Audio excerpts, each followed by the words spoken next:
조금 그래도 궁금한 게 후원은 이제 궁금하실 거예요. 대략 금액이 어떻게 되는 그런 거 있잖아요. 우승하면 그 후원사가 뭐 100%를 준다, 막 캐디는 이런 거, 그러니까 선수를 특정하지 않더라도 대충 어느 정도인지 좀. 저희가 기자 입장에서 이걸 캐내려고 상당히 노력을 많이 합니다. 이 선수는 얼마를 받았는지에 대해서 팬들도 독자들도 궁금해하고 그렇기 때문에 노력을 많이 하는데 사실 정확하게 밝혀진 금액은 없어요. 그렇겠죠. 그렇진 않는데 어느 정도 대략적인 금액에 대해서는 저희가 이제 알게 되는 여러 경로를 통해서 알게 되는데 만약에 이제 국내 투어를 기준으로 했을 때 뭐 좀 인기가 조금 더 많은 뭐 여자 선수들을 비교하면 이제 막 프로로 데뷔하는 신인 선수들 있잖아요. 그러면 뭐 상비군이나 국가대표를 했느냐 안 했느냐에 따라서 조금씩 달라지지만 적게는 한 5, 6천만 원에서 많게는 뭐 억대 이상이 올라가죠. 계약금이에요? 네, 계약금. 그러니까 연봉 개념이죠, 그게. 아. 네, 연봉 개념에서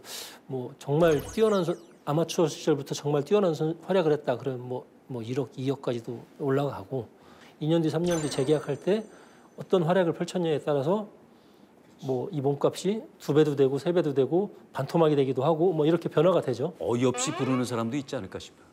올 초에도 뭐 누구라고 밝힐 수는 없지만 A 선수가 있었는데 프로로 데뷔한 지 2년이 됐고 이제 새로운 재계약을 하면서 뭐 그 기업의 담당자도 아마 조금 더 정확한 평가를 받고 싶었던 것 같아요. 이제 저희들한테도 전화가 와서 이 정도 금액을 요구하는데 어떻게 생각하십니까라고 이제 문의를 하길래 설마요라고 이렇게 저도 이제 대답한 적이 있었거든요. 너무 많이. 네.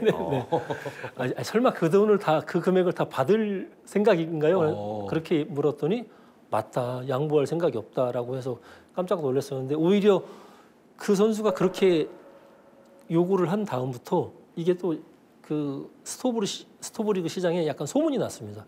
그러니까 A 선수가 이렇게 요구를 했으니 우리는 저 선수도 저렇게 받는데 우리는 그보다 더 받아야 된다. 이런 식으로 부동산 가격하고 비슷한 지금 신고가. 그러다 보니까 이제 과열 경쟁이 돼서 이제 계약하는 사례도 있죠. 그러다 보니까 몸값이 뭐 과열됐다. 뭐 또 이렇게 평가를 하기도 합니다. 금액 얘기 나오는데 입을 꼭 다물고 계신단 말이에요. 네, 그 선수 계약 관련해서는 일단 긍정도 부정도 안 하려고 하는데요.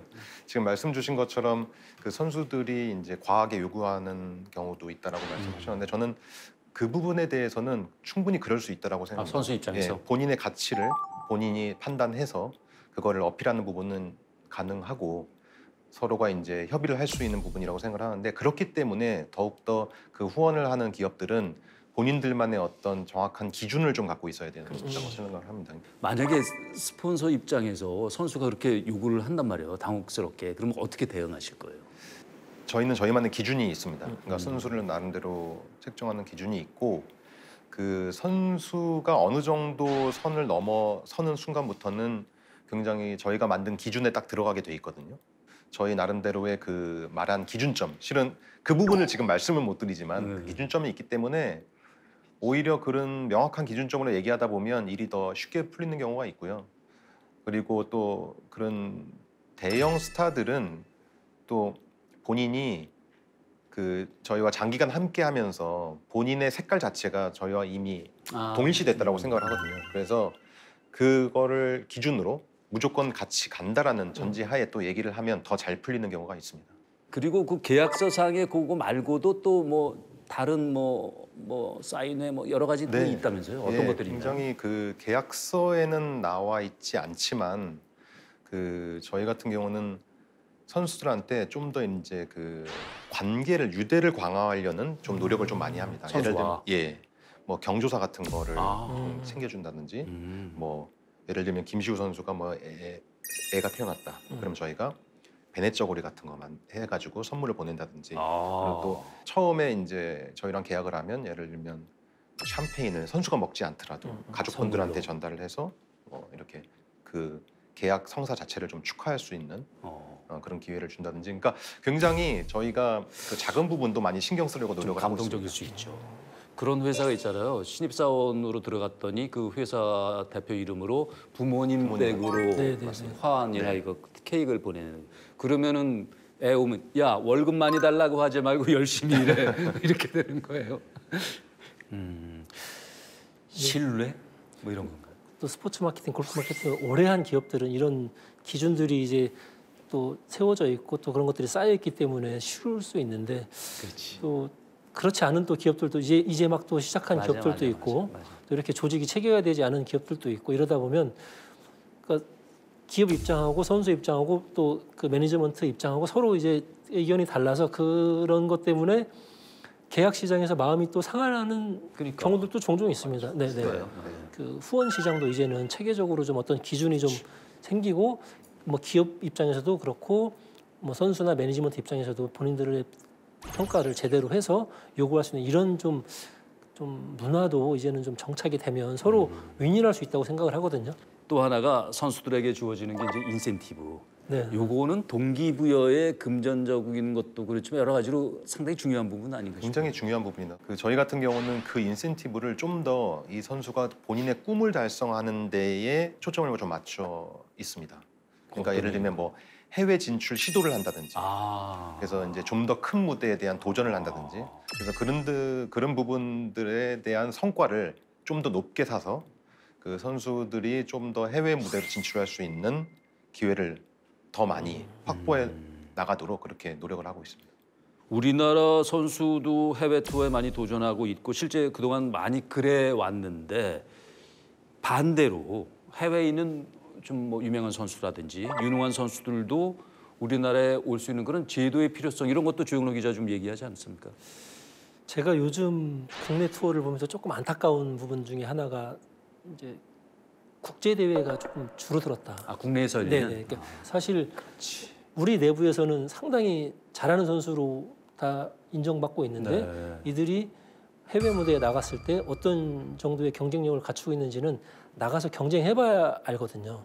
또 그 아니면 그 외국에 있는 선수들이 오거나. 우리나라 들어와서 함께 경쟁해보면서 그걸 좀 평가받을 수 있는 기회가 될 수 있는데 그런 무대가 없어지고 줄어들다 보니까 우리 선수들이 성장을 했는지 아니면 정체되어 있는지 이런 거에 대한 평가를 받는 게 조금 아쉽고 그래서 저는 계속해서 이런 국제 규모의 대회가 우리나라에서도 열리고 국내 팬들한테도 외국 선수들하고 경쟁하는 모습들을 보여주면서 우리 선수들이 실력이 정말 세계적이구나라는 걸 또 인정받을 수 있으면 그거에 대한 또 뭐 평가도 있을 수 있고 팬들도 더 많은 또 볼거리도 생길 수 있을 거라고 생각을 합니다. 야, 그런데 특히 이제는 LPGA가 아니라도 태국이나 일본도 지금 거의 네. 우리를 따라잡았잖아요. 네네네. 사실 지금 중국은 우리보다 투어 규모가 아직은. 훨씬 낮고 그 뭐 규모도 적고 뭐 선수풀도 우리 KLPGA 투어 수준에는 미치지 못하지만 그 올해 퀄리파잉 스쿨에 참가한 선수들을 보니까 외국 국적 선수들이 상당히 많았습니다. 그러니까 우리보다 투어 규모는 상당히 적은데 중국의 퀄리파잉에 네. 그 중국 투어에 중국 선수들이 한 반 정도 있었고 태국, 뭐 말레이시아, 필리핀, 심지어는 호주, 미국, 뭐 유럽 선수들까지 상당히 많이 출전하고 있는데 그거는 그들이 와서 뛸 수 있게끔 어떤 제도적인 그런 것들이 잘 열려 있다고 저는 봤거든요. 우리는 아직까지는 그렇지 못해요. 이제 외국 선수들이 KLPGA 투어에 오려면 여러 관문을 좀 거쳐야 되고 먼저 이제 회원으로 뭐 입회해야 되고 이런 좀 조건들이 있거든요. 우리도 그런 좀 투어를 조금 더 개방하고 이러면서 선수들이 또 좀 경쟁할 수 있도록 외국 선수로 경쟁할 수 있도록 좀 하는 게 좀 어떨까 그렇게 싶어요. 되면 정말 우리 그 국내 투어가 여자 투어가 어느 수준에 올라왔기 때문에 숨어 있는 선수들이 많이 네네. 올 것 같아요. 지금 저는 미국에서 아마 호주나 유럽 그러면서 쪽의 올 선수들도 유럽, 호주, 네네네 올 수 있다고 생각을 합니다. 앱손 투어 선수들도 2부 투어도 네네네. 올 수 있을 것 같고.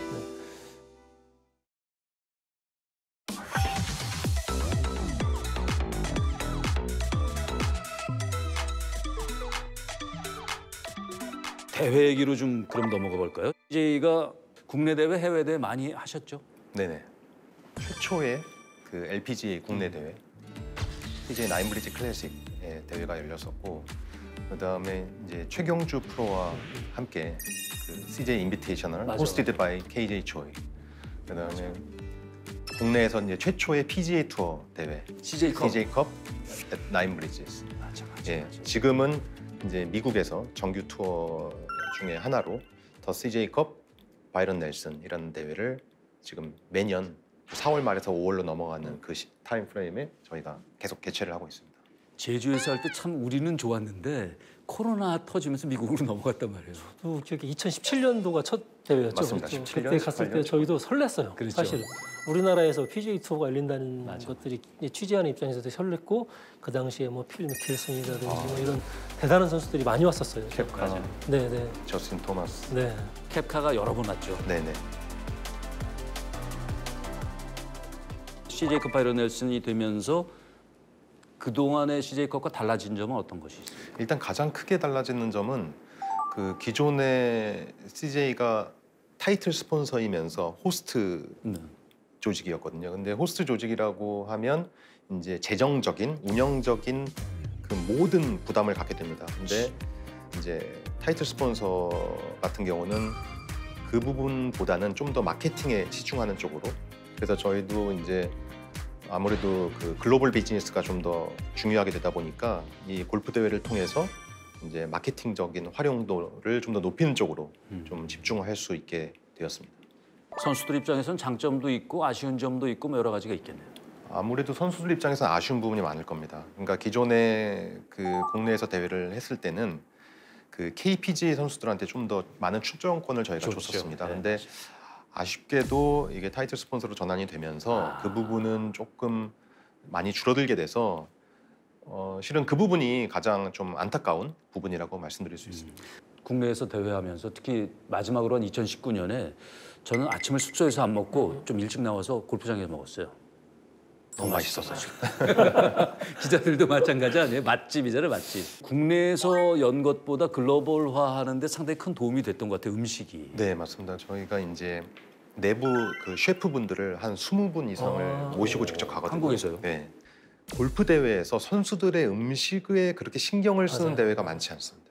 생각보다. 그러니까 많이 신경을 쓸 것 같은데 안 그렇거든요. 뭐 갈비, 고기류는 워낙 또 잘 나가고 또 한국 음식 중에 이제 잡채 같은 거, 아이 밤 시간에 야식 생각나게. 네. 또 만두도 굉장히 잘 나가고 그러다 보니까 사업적으로도 도움이 되고 그렇죠. 또 그걸 넘어서 대한민국의 음식을 알리는 그런 것도 그런 있죠. 부분에도 굉장히 케이크도. 큰 역할을 한다고 생각합니다. 보니까 홀인원 상품이 우리나라 셰프가 원하는 선수 거기 직접 가서 맞습니다. 음식 만들어주는 네. 게 홀인원 상품이더라고요. 아직까지 한 명도 나오진 나오진 않았는데 않았는데. 그 선수가 이제 홀인을 하면 그 해당 선수가 원하는 곳 그것으로. 어디든지 네. 저희 셰프가 가서 그 파티를 열어주는 거예요. 그러니까. 한식 파티를.